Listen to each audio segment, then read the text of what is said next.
Hello everyone, welcome to Sangeeta study classes. तो आज हम लोग पढ़ने वाले हैं क्रिया, और क्रिया को बहुत अच्छे से पढ़ेंगे और ऐसे पढ़ेंगे कि एक बार में एकदम आपके दिमाग में एकदम सटीक बैठ जाएंगी चीज़ें। तो चलिए देख लेते हैं।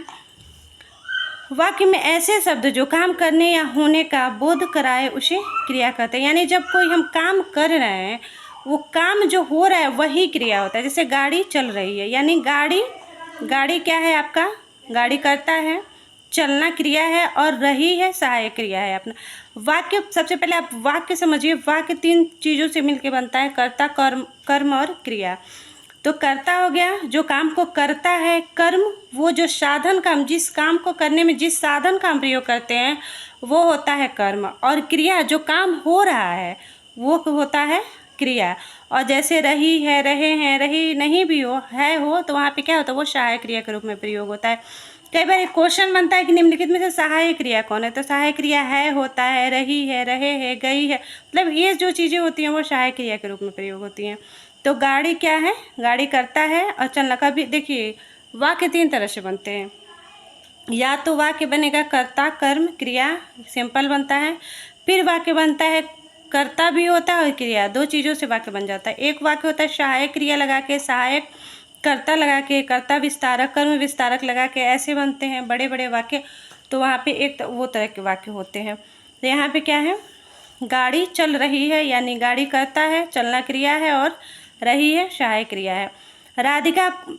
राधिका कौन सी किताब पढ़ रही है, यानी ये क्या है, इसमें प्रश्नवाचक शब्द हैं। तो राधिका क्या करता है, और कौन सी यानी वो पूछ रहा है, और किताब कर्म है, और ये कर्ता विस्तारक हो गया कौन सी, और ये हो गया आपका कर्म, और पढ़ रही है क्रिया, और थी सहायक क्रिया है। से क्रिया पदबंध की रचना दो प्रकार के अंशों से मिलके होता है। जो क्रिया पदबंध होता है वो दो प्रकार के अंशों से मिलके बनता है। जैसे एक अंश तो वो होता है जो क्रिया पदबंध को मुख्य अर्थ प्रदान करता हो, जैसे ये क्रिया जो होता है जो मुख्य अर्थ में होता है, और एक जैसे अभी हम सहायक क्रिया की बात यहाँ पे की है ना, सेम वही बात यहाँ पे है। तो एक होता है जो मुख्य अर्थ प्रदान करता है, और एक वो होता है जो सहायक क्रिया होता है, जिसे जो सहायता उसको प्रदान करता है। तो क्या है, उसे मुख्य क्रिया कहते हैं जो मुख्य अर्थ प्रदान करता है, और तथा मुख्य क्रिया के अलावा जो भी शेष रह जाता है उसे क्या कहते हैं, सहायक क्रिया। यानी आपका मुख्य क्रिया पढ़ती, ये पढ़ी, ये क्या है, मुख्य क्रिया है, और थी यानी इसके अलावा जो शेष रह गया वो क्या हो गया, सहायक क्रिया हो गया। अब देख लेते हैं उसके बाद, जैसे बच्चे खेल रहे हैं, तो बच्चे खेल क्या हो गया, क्रिया हो गया, और इसका रहे हैं ये सहायक क्रिया हो गया। बच्चे मैदान में खेल रहे हैं, अब यहाँ पे थोड़ा सा विस्तार हो गया है, यानी बच्चे मैदान, मैदान क्या हो गया आपका, ये कर्म हो गया, और खेल रहे हैं मैदान फील्ड, और जो खेल रहे हैं खेल क्रिया हो गई, और रहे हैं सहायक क्रिया हो गया। अब देख लेते हैं धातु किसे कहते हैं। तो शब्दों के मूल रूप को धातु कहते हैं। यहाँ कभी कभी होता है कि क्रिया के मूल रूप को धातु कहते हैं, यानी जो क्रिया जिससे बना है, जैसे पठ धातु हो गया, चल धातु हो गया, गम धातु हो गया, तो ये क्या है, ये मूल रूप है, और इसी में प्रत्यय लगा के क्या बनते हैं, क्रिया बनते हैं। जैसे पठ धातु है और ना प्रत्यय लग गया तो पढ़ना हो गया, चल धातु है और ना प्रत्यय लग गया तो चलना हो गया। तो यानी क्रिया के जो मूल रूप होते हैं उसी को हम क्या कहते हैं, धातु कहते हैं। तो धातु पद की क्रिया बनाना, जैसे पठ धातु है और ना प्रत्यय लगा दिए तो क्या, पढ़ना। यहाँ पे भी पढ़ता प्रत्यय यहाँ पे लग गया तो पढ़ता, और यहाँ पे गा प्रत्यय लग गया तो पढ़ेगा, और यहाँ पे सहायक क्रिया लग गया तो पढ़ रहा है। तो इसी तरह से हम प्रत्यय लगा के उसको हम क्रिया बना देते हैं, मूल रूप। क्रिया के मूल रूप को धातु कहते हैं, यानी शब्द के मूल रूप को धातु कहते हैं। जो भी कहें यहाँ दोनों एक ही होता है। अब देखिए धातु कितने प्रकार के, क्रिया के पढ़ने से पहले क्रिया के मूल रूप को समझ लेते हैं कि धातु जो होते हैं वो कितने प्रकार के होते हैं। तो धातु कितने प्रकार के होते हैं, पहला सामान्य धातु और दूसरा व्युत्पन्न धातु। तो सामान्य धातु जो होता है वो एक ही प्रकार का होता है, सामान्य धातु समान ही होता है, उसके कोई भेद नहीं होता है। लेकिन व्युत्पन्न धातु के तीन भेद होते हैं, मिश्रित धातु, नाम धातु और अनुकरण धातु। तो मिश्रित धातु किसे कहते हैं, इसको हम देख लेते हैं। तो ये मिश्रित धातु, नाम धातु और अनुकरण धातु। नाम धातु से बहुत क्वेश्चन बनता है। तो सामान्य धातु के मूल धातु, सामान्य धातु जो होता है उसी को हम क्या कहते हैं, मूल धातु कहते हैं। पहले सामान्य धातु को देखते हैं, फिर बाद में हम मिश्रित धातु को देखेंगे। तो सामान्य धातु क्या होता है, वो क्रिया धातु है जो भाषा है, भाषा तो है, जो मूल या रूढ़ धातु कहलाती है। जो भाषा है लेकिन क्या हो, ये मूल और रूढ़ हो, यानी वो एक ही उसका शब्द में उसका प्रयोग हो। मूल धातु में ना प्रत्यय लगाकर बनाए गए रूप को सामान्य धातु कहते हैं। जैसे शून्य क्या है, मूल है, और उसमें ना प्रत्यय लगा दिए तो सुनना। अब सुनना का प्रयोग सुनना से ही होगा, इसके तो कई अर्थ होंगे नहीं। पी धातु है, ना लगा दिए तो पीना। लिख धातु है और ना लगा दिए तो लिखना। ये सब कहाँ आते हैं, सामान्य धातु में आते हैं। ये सामान्यतः होता है, वे कोई कई तरह से हम इसको नहीं बना सकते हैं। और फिर देखें व्युत्पन्न धातु। जो धातुएं किसी मूल धातु में प्रत्यय लगाकर अथवा मूल धातु के अन्य प्रकार से भी परिवर्तन किया जा सके, यानी अन्य प्रकार से परिवर्तित करके बनाई जाती है, तो उसे व्युत्पन्न धातु कहते हैं। यहाँ पे क्या है, ना प्रत्यय लगा के ही बनाया जाएगा, वो क्या हो गया, सामान्य धातु आपका। और यहाँ पे है कि जैसे उसमें कुछ जोड़ देंगे, कुछ कम कर देंगे, कई प्रत्यय, ना प्रत्यय भी लगा सकते हैं, आ प्रत्यय भी लगा सकते हैं, कई सारे प्रत्यय लगा के बनाया जाता है, उसे क्या कहते हैं, व्युत्पन्न धातु। यहाँ पे दिख, देखिए यहाँ पे बना हुआ है दिख, क्या है, दिख मूल रूप है, और अना प्रत्यय लगा हुआ है तो क्या हो गया, दिखना। यहाँ पे उठ है और आ प्रत्यय लगा तो उठना। उसी तरह खिल और आना प्रत्यय लगा तो क्या हो गया, खिलना, खिलाना हो गया। और खिल इसमें मूल धातु है, आना लगे तो खिलाना। उठ मूल धातु है और आना लगा तो उठाना, और यहाँ पे सिर्फ आ लगा तो उठा हो गया। तो इसी तरह से शब्द बना हुआ है। अब देख लेते हैं नाम धातु प्रत्यय। नाम धातु से क्वेश्चन बहुत बनता है, लगभग परीक्षाओं में नाम धातु होता है, इससे क्वेश्चन बन जाता है। ये कैसे बनता है, संज्ञा, सर्वनाम और विशेषण शब्दों से जो क्रिया धातुएं प्रत्यय लगाकर बनती हैं उसे ही नाम धातु कहते हैं। यानी सर्वनाम में, संज्ञा में, सर्वनाम में और विशेषण में जो क्या होते हैं, क्रिया धातुएं जो प्रत्यय लगाकर बनती हैं उसी को क्या कहते हैं, नाम धातु क्रिया कहते हैं। जैसे यहाँ पे क्या है, लालच, तो इसमें लगा देंगे आना तो क्या हो गया, ललचाना। शर्म मूल शब्द है, इसी में लगा देंगे आना तो क्या, आना ही प्रत्यय इसमें लगाया जाता है। नाम धातु में आना ही प्रत्यय लगाया जाता है ज़्यादातर। यानी शर्म यानी शर्माना, लाज लजाना, गर्म से गरमाना, लंगड़ा से लंगड़ाना। चिकना है यहाँ पे, चिकन शब्द है, चिकन और आना लगा दिए तो चिकना हो गया। जैसे आप है तो अपनाना, हथियाना, लजियाना, ये सब क्या है, आना प्रत्यय लगा के बनता है नाम धातु क्रिया। और नाम धातु क्रिया बहुत इंपॉर्टेंट है, इसे क्वेश्चन लगभग आता है। अब देखते हैं मिश्रित धातु किसे कहते हैं। कुछ संज्ञा विशेषण और क्रिया विशेषण शब्दों के बाद मुख्यतः करना अथवा होना के संयोग से जो धातुएं बनती हैं उसे मिश्रित धातु कहते हैं। जैसे आपको आना लगा के क्या बनेगा, आना से पसंद आना, नज़र आना, याद आना, ऐसे शब्द जो बनते हैं वहाँ पे क्या होता है, वहाँ पे मिश्रित होते हैं। यानी दो शब्दों के, ऐसे आप मिश्रित से समझ लीजिए एक ट्रिक, दो शब्दों को मिला के जो क्रिया जो बनता है क्रिया, उसी को मिश्रित धातु कहते हैं।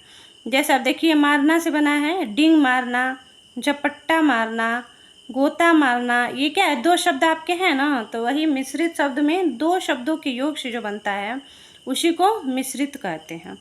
अब अनुकरण, अनुकरण धातु क्या होता है, ध्वनि के अनुकरण पर बनाई जाने वाली धातुएं अनुकरण धातु कहलाती हैं। जैसे एक ही शब्द दो बार दोहराया जाए, वहाँ पे क्या होता है, यानी एक शब्द दूसरे शब्द का अनुकरण कर रहा है तो वहाँ पे क्या हो जाएगा, अनुकरण धातु। जैसे टन शब्द है, दो बार इसमें भी आया, और इसी को क्या है, टनटनाना, यानी एक बार में नहीं, कई बार हम जो मान लीजिए घंटी बजा रहे हैं तो एक बार में नहीं घंटी नहीं बजती, कई बार उसको बजाएंगे तभी उसको बोलेंगे टनटनाना। भन है तो इसका क्या हो जाएगा, भन भनाना, हिनाना, खटखटाना, यानी चीज़ें एक बार में नहीं हो रही, उसको बार बार रिपीट होता है, तो वही क्या होता है, अनुकरण होता है। यानी बार बार हम उसको रिपीट करते हैं तो उसे कहते हैं अनुकरण धातु।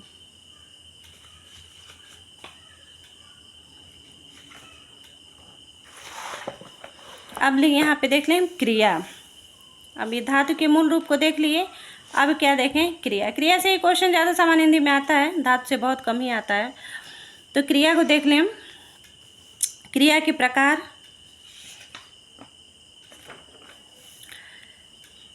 क्रिया को आप लोगों ने समझ ही लिया है शुरू में, क्रिया किसे कहते हैं।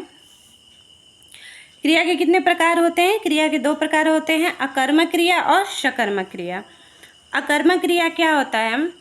जिस क्रिया का फल कर्म पर न पड़कर सीधे क्रिया पर पड़ता है उसे क्या कहते हैं? अकर्मक क्रिया कहते हैं। यानी जहाँ पे कर्म की कोई महत्व नहीं हो, सीधे सीधे क्रिया पर कर्ता का जो काम का फल है सीधे सीधे क्रिया पर पड़ता है, तो वहाँ पे क्या होता है? अकर्मक, यानी बिना कर्म का। ऐसे समझ लीजिए, अकर्मक होता है यानी बिना कर्म का अकर्मक होता है। नोट में देख लीजिए, अकर्मक क्रिया में किसी कर्म की आवश्यकता नहीं होती। अभी शुरू शुरू में बताए हैं कि कर्ता प्लस कर्म,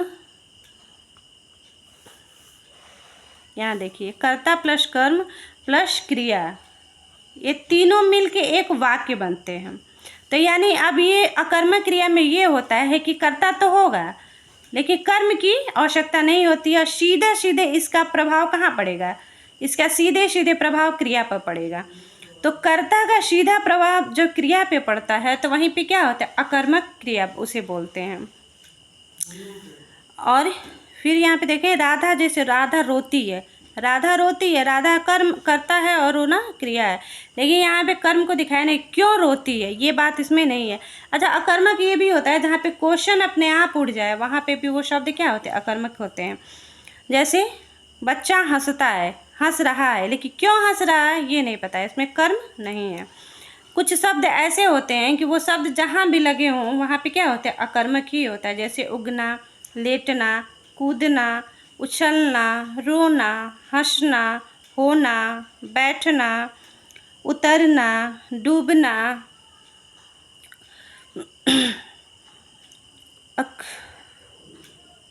गिनना,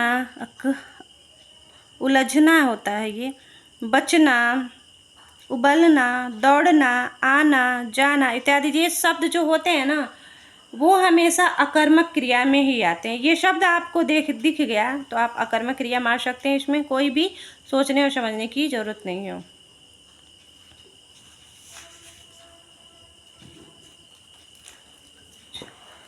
ये शब्द आपका गलत हो गया है। सकर्मक क्रिया में क्या होता है? जिस क्रिया का फल कर्म पर पड़ता है, कर्म पर पड़ता है तथा जिसके प्रयोग से कर्म की अनिवार्यता बनी रहती है। यहाँ सकर्मक में क्या होगा? कर्म के बिना उस क्रिया को हम नहीं हो सकता है वहाँ पे। तो यहाँ पे कर्म की अनिवार्यता हमेशा बनी रहती है, उसे क्या कहते हैं? उसे सकर्मक क्रिया कहते हैं। जैसे माता जी खाना बना रही हैं, तो क्या हो गया यहाँ पे? माता जी कर्ता हो गई, खाना कर्म हो गया, बनाना क्रिया हो गया।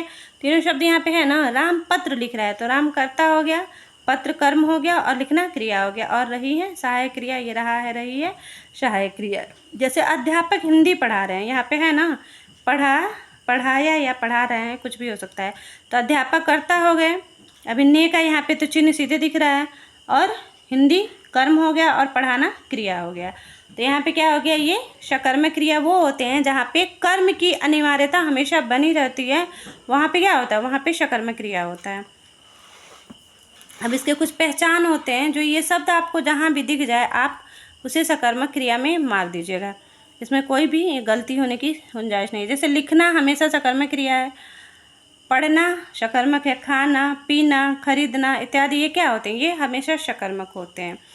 नोट में देख लीजिए, यदि वाक्य में कर्म उपस्थित न भी हो किंतु क्रिया को उनकी अपेक्षा हो तो वहाँ पे सकर्मक क्रिया हो, सकर्मक क्रिया होती है। या अगर मान लीजिए कि अगर वाक्य में कर्म उपस्थित नहीं है लेकिन अगर वो वाक्य बन रहा है, वो वाक्य पढ़ने से ही लग रहा है कि बिना कर्म का ये नहीं बनेगा, तो आप अब मान लीजिए राम पढ़ता है, तो राम क्या पढ़ता है? उसके हाथ में ज़रूर कुछ होगा, किताब होगा, कॉपी होगा, कुछ भी होगा तभी तो पढ़ रहा है। तो यानी क्रिया क्या हो? कर्म के बिना उसकी अपेक्षा नहीं की जाती है। उस वाक्य में भी क्या होता है? कर्ता होता है, वो सकर्मक क्रिया होता है। तो ये आप लोग को सकर्मक क्रिया और अकर्मक क्रिया आप लोग समझ गए होंगे। आशा है कि क्या आप लोग को ये क्रिया अच्छे से समझ में आ गई होगी। तो वीडियो कैसा लगा ज़रूर लिखिएगा। Thank you very much.